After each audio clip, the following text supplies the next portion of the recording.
Several years ago, Mr. Frank Hix introduced me to the steam car. We have taken this car and put new parts in this car. I have a machine shop and we're able to make the parts. Mr. Hix has been patient with me in my learning experience. His first words when the car backfired and I lost all the hair on my arms, Mr. Frank says, "I'm glad you're not afraid of fire." Now, this car can scald you and burn you at the same time. So you can't be afraid of hot. And the heart of a Stanley essentially is the boiler, which makes the steam with a burner that is bigger than the furnace on a house. This boiler has about 750 tubes, fire tubes. The fire races up between these tubes.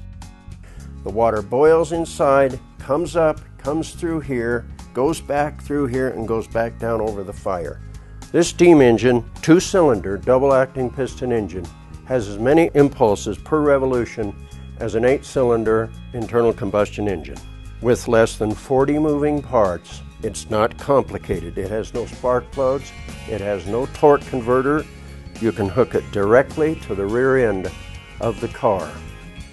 Given the thermal efficiency of an internal combustion engine is only about 40%. This steam engine is 90% thermal efficient. There is very little of the energy that goes into this engine that is wasted. You have a lot more torque and a lot more hill climbing capability. You have over 700 pounds of torque available to you, and that's more torque than most big powered gasoline cars. If you take an internal combustion engine car, put it in low gear, pull it up against a wall, let out the clutch, the engine will just die. If you took this engine in this steam car, put it against a wall, and did the same thing, it would burn the tires and explode the tires on the rear end. It has that much power. This is a 20 horsepower engine.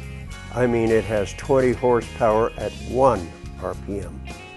When the steam reaches this engine, the valves open and it hits this piston. If there's 500 pounds of pressure in that boiler, there's 500 pounds almost of torque on the rear end of the car. And that's at 1 RPM. This steam engine, since has no transmission, the steam engine goes backwards when the car backs up. In doing so, this lever changes the configuration on these slide valves.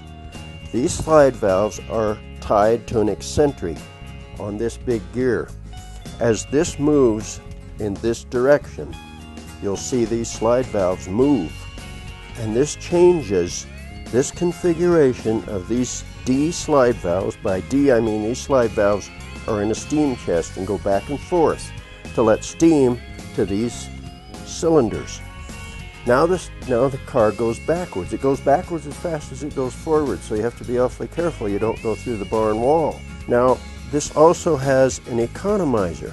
To save steam pressure is what they call a hookup.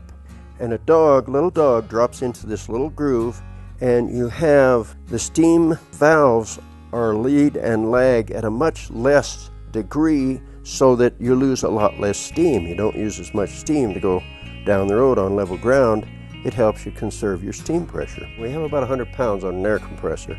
The air is going to come into here where the steam comes in. I'm going to open this valve and hopefully you'll get to see this engine turn. There's only about 100 pounds now. So here we go.